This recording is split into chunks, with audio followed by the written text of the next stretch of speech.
Olá, meus irmãos, minhas irmãs, estamos aqui presentes juntamente com vocês para estudarmos mais uma lição da Palavra de Deus, não é? Lembrando aos irmãos que continuamos estudando o Evangelho de Jesus Cristo segundo Mateus. E na manhã desse dia nós estudaremos a lição de número 7, que tem como título O povo segue a Jesus em busca de milagres. Nunca se teve um título de uma lição, de um estudo tão atual como esse, não é? A pandemia continua e infelizmente ela teve esse agravamento nesses últimos dias. Temos tido notícias de pessoas morrendo, né? Pessoas, inclusive pessoas nossas, pessoas de bem, pessoas do bem, mas lembrando, como diz lá o sábio Salomão em Eclesiastes 9, né, tudo acontece com todos nesta vida. Então precisamos estar preparados para quando Jesus Cristo raiar nas nuvens e voltar, nós sejamos contados entre eles. Então os dias são maus, precisamos ainda mais buscarmos a presença, a misericórdia de Deus, sabendo que precisamos esperar qual vai ser a resposta de Deus, não é? Os dias são maus, continuamos orando por aqueles que se encontram enfermos, não é? Continuamos dando assistência dentro do possível, dentro do necessário, né? E nos dias de Jesus, aproveitando esse gancho, né? Nos dias de Jesus não era diferente disso, não estava muito diferente disso, não é? Lá o povo de Israel, né, o povo de Deus ali, estava vivendo dentro de um contexto social muito perigoso, muito ruim, e Jesus Cristo ele se deparou com, pelo menos ali, e hoje estaremos estudando os capítulos 14 e 15, e vemos nesses textos, não é, que Jesus se deparou com três categorias de pessoas, né? Os relacionamentos de Jesus sempre eram com pessoas. Então vamos ver Jesus Cristo diante do inimigo, ou diante dos inimigos, diante das multidões e diante também dos seus discípulos. Então Jesus Cristo vai continuar a sua jornada, né, de implantação do seu reino, de desenvolvimento do seu reino. E o primeiro ponto que eu gostaria de destacar com base nesses dois capítulos, não é, com relação ao inimigo, ou os inimigos de Jesus. E aqui o texto se refere a Herodes. Né? Herodes governava, era o representante romano ali na região. Nós faremos breve reflexão, breve comentários a respeito desses textos. E aqui no capítulo 14, versículos de 1 a 12, que vai fazer a narrativa, né, deste episódio. E nós vemos que com a morte horrível de João Batista, e agora com a ressurreição de Jesus Cristo, Herodes teme que, e ele entendia que aquele Jesus era o João Batista reencarnado, e que assim como ele deu cabo da vida de João Batista, aqui também ele vai tentar matar, também vai procurar matar Jesus Cristo. Né? E nós sabemos que hoje também continuamos com os inimigos de Jesus, continua no meio da sociedade os inimigos do Evangelho que tenta de alguma maneira calar, não é, o eco, não é, dos ensinos de Jesus que chegaram até nós. Então, ali João Batista foi morto, né, por Herodes, dentro daquela trama palaciana, e agora Jesus Cristo ressurge, ressurreto, pregando o reino. Então aquela notícia chegou ao conhecimento de Herodes, e Herodes, por sua vez, agora vai também tentar. Então veja que Jesus Cristo, no seu ministério, ele trava alguns embates, alguns de ordem ideológica, mas outras de ordem realmente ferozes mesmo. O segundo destaque que eu gostaria de trazer nesse texto diz referente a Jesus Cristo agora diante das multidões. E o texto, Mateus capítulo 14, versículos de 13 a 21, e Mateus 15, versículos de 29 a 39, onde nesses dois textos nós vemos aqui as duas vezes Jesus Cristo multiplicando os peixes e os pães. Não é? Aqui nesse texto é a parte 1 desse milagre, dessa manifestação de Deus.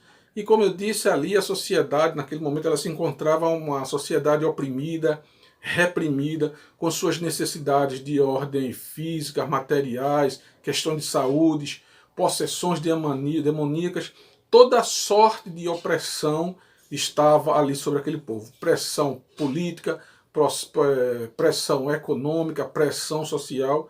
Então, romanos de um lado, judeus de outro, fazendo pressão sobre a sociedade. Então entra e ensina Jesus Cristo e os seus discípulos. E aquela sociedade a gente vai ver que ela vai ficar dividida.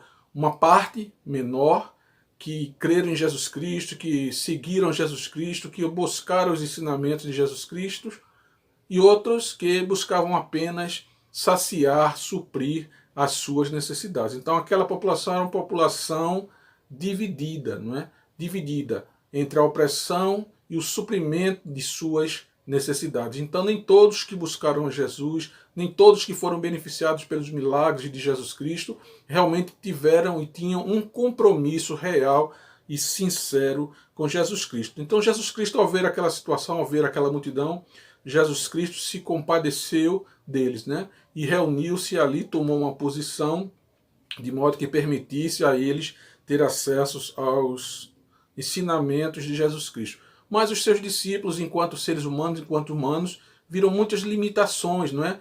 O dia, o horário já não era mais favorável para comprar alimento para toda aquela população, mas Jesus Cristo, não é? Que é Deus, que é todo-poderoso, Jesus Cristo viu na ação de um jovem, né? Que tinha ali uma pequena porção, não é? De 2 peixinhos, 5 pães.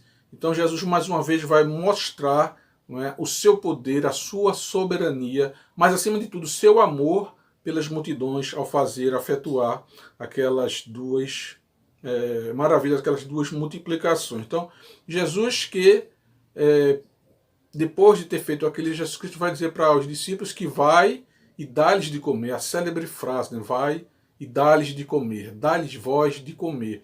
Então Jesus Cristo naquele momento, sobrenaturalmente, extraordinariamente, Jesus Cristo opera aquele milagre, saciando ali a fome daquelas pessoas, mas que os discípulos de Jesus Cristo, posteriormente a sua igreja, se incumbiria de dar continuidade a esse trabalho social. Então Jesus Cristo usou, né, aquilo que aquele jovem tinha naquele momento e transformou, cabendo hoje à Igreja de Cristo continuar esse trabalho. Sabemos que a responsabilidade maior é do Estado em suprir as necessidades, mas principalmente na ausência do Estado, a igreja que está ali mais próxima da comunidade, das necessidades das comunidades, a igreja ela deve se dispor a adotar iniciativas que supram as necessidades da população local, daquela população que está mais ao alcance dela.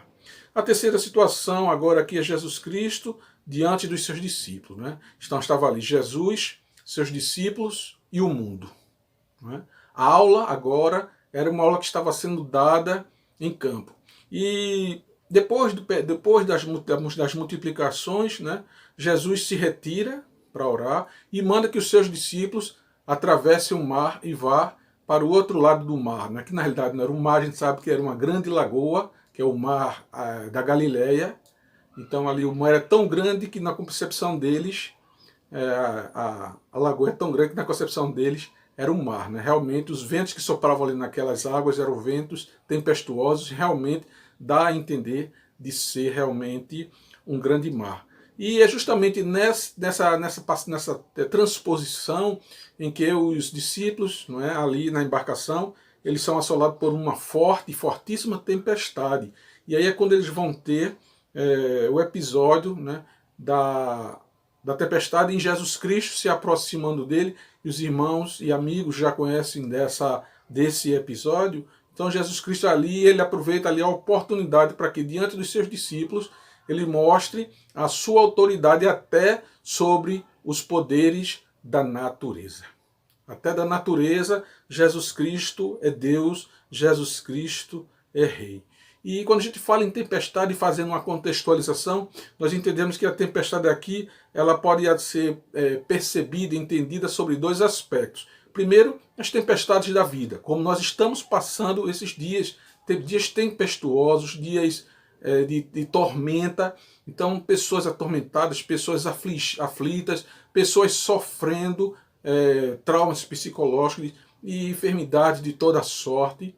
E são tempestades que passam por nossas vidas que nós precisamos estar preparados. Mas é só em Jesus Cristo que nós encontramos o consolo, o conforto, a palavra apropriada, né, para que num momento como esse, em que as pessoas buscam a Jesus Cristo, umas com sinceridade de coração, outras nem tanto, mas todas buscam a Jesus Cristo, né? Exceto aquelas que realmente não querem nenhum compromisso com o reino de Deus. Mas até por essas pessoas Jesus Cristo morreu. Então nós temos orado a Deus, temos pedido a Deus que Deus nos mostre, Deus nos revele aquelas pessoas a quem Ele quer que nós dirijamos a elas as palavras de Deus. Também nas tempestades são oportunidades de crescimento e principalmente crescimento espiritual. Aqui a oportunidade de crescimento pode ser técnico, científico, não é? De experiências, mas principalmente para os crentes, para aqueles que creem em Jesus Cristo, oportunidades de crescer espiritualmente. E há uma célebre frase que diz que na escola nós recebemos a lição e depois nos submetemos à prova.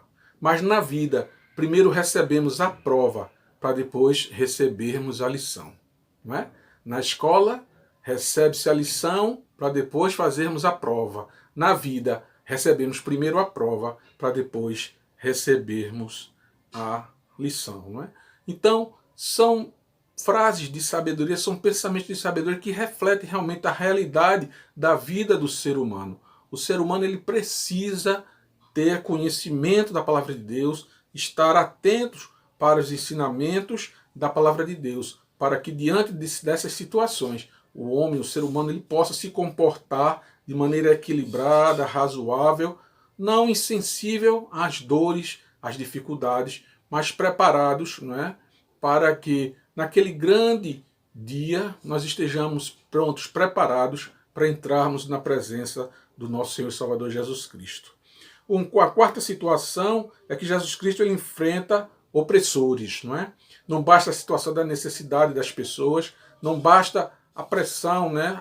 A perseguição do imperador, ali de Herodes, mas também os próprios escribas e fariseus, pessoas religiosas, não é? Pessoas que estavam ali diante da palavra de Deus, mas não estavam conseguindo discernir os ensinamentos, as palavras, os testemunhos de Jesus Cristo como sendo o verdadeiro Messias. Mateus capítulo 15, versículos de 1 a 20, vai justamente abordar os escribas e os fariseus atacando Jesus Cristo, inclusive e em especial com as Sagradas Escrituras. Não é?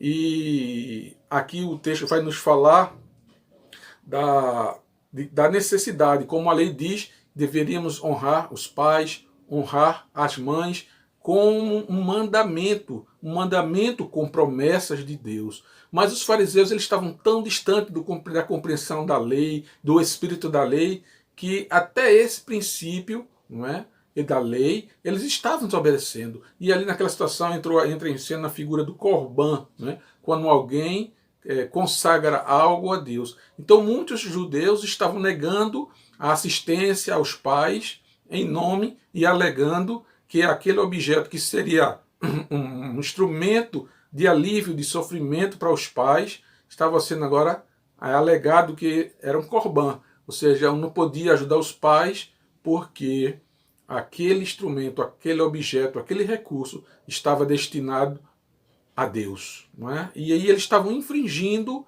justamente a lei que tanto eles protegiam, guardavam, né, com todas as forças que eles tinham. E em quinto e último ponto é a mãe aflita, né? Aquela mulher que tinha sua filha, estava possuída de demônios, e ela era uma mulher não judia, né? E ela foi até a presença de Jesus Cristo, né, pedir socorro, pedir ajuda a ele, e Jesus responde para aquela mulher, não, eu vim para os filhos, não é? Eu vim para os filhos e não para os cachorrinhos. E aparentemente aquela palavra de Jesus Cristo é uma palavra dura, não é? E nós podemos entender na continuação da explicação por que Jesus disse aquilo ali. Porque Jesus Cristo, na realidade, ele queria confrontar a realidade daquela mulher, a necessidade daquela mulher, com a realidade que os judeus estavam colocando diante daquela mulher. Então, pela lei, aquela mulher não poderia ser atendida, primeiro porque ela não era judia, não era judia, e depois porque o Messias viria para o judeu e não para o não judeu. Mas depois daquela palavra, Jesus, para sua surpresa, Jesus Cristo vai ouvir daquela mulher e ela vai dizer não, mas até os cães comem, não é? Dos farelos, né? Dos pós que caem das mesas dos seus senhores. E diante daquela resposta, Jesus Cristo vai entender a fé daquela mulher, ele vai se admirar sobremaneira por ver que aquela mulher, não sendo uma mulher judia, não é? Ela cria que o amor de Deus não era apenas para os judeus, mas que o amor de Deus era para toda a humanidade, para todos aqueles que clamavam o nome de Jesus Cristo. Então Jesus Cristo, quando veio, não veio só para os judeus, né? Ele veio primeiramente para os judeus, mas os seus filhos, os judeus, não receberam, mas todo aquele que recebeu Jesus Cristo, foram dados a eles o poder de serem feitos filhos de Deus, não é? Então as migalhas que caíam da mesa dos senhores também alimentavam, não é? E nós sabemos que a migalha de Jesus, as migalhas de Deus, para nós subeja e muito. Então, tudo aquilo que vem de Deus, por menor que aparentemente seja, ainda é grandes coisas. Então, aquela mulher, né, com aquela sua filha, ela clama ao Senhor e diante daquela situação, o Senhor Jesus ele se vê constrangido a atender, né, o pedido, a solicitação daquela mulher, daquela mãe. E assim é hoje, quando nós, enquanto pais, nós temos nossos filhos em situações difíceis, né? Quem de nós nos busca ao Senhor? Agora o segredo é, não é? Como é que nós buscamos a ação de Jesus Cristo em nossas vidas? Depois dos dois capítulos 14 e 15, nos mostram claramente a busca do povo por milagres. Jesus não se furta a mostrar o seu poder. O grande problema é saber quantos viram tudo isso realmente, acreditaram que ele era o Messias prometido. Assim como Deus deu ordens aos seus discípulos para distribuírem os pães e os peixes, também nós somos responsáveis por espalhar esse pão espiritual para todos, não é? Evidentemente não podemos saciar a fome de todos com pão, mas aqueles que estão ao nosso alcance, nós devemos procurar suprir as necessidades. Portanto, aceitar ou não é responsabilidade de cada pessoa, mas a nossa é de compartilhar a palavra, não é? E para concluir justamente com essa palavra, né?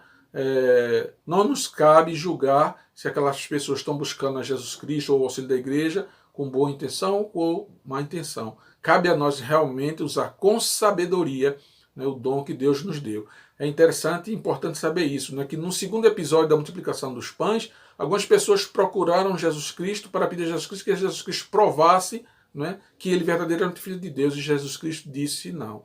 Então precisamos ter sabedoria até para fazer o bem, não é? Não é fazer com a mão sem que a outra veja, mas é importante que tenhamos maturidade, sabedoria, discernimento para saber, na hora de distribuir o pão, para não darmos o pão àquele que não busca sinceramente a vontade de Deus. Sim, entregamos o pão com a mão sem que a outra veja, mas precisamos fazer isso com sabedoria, com discernimento, para que não falte o pão para aquele que realmente busca a vontade de Deus, o querer de Deus, a face do Senhor Jesus Cristo. Não é?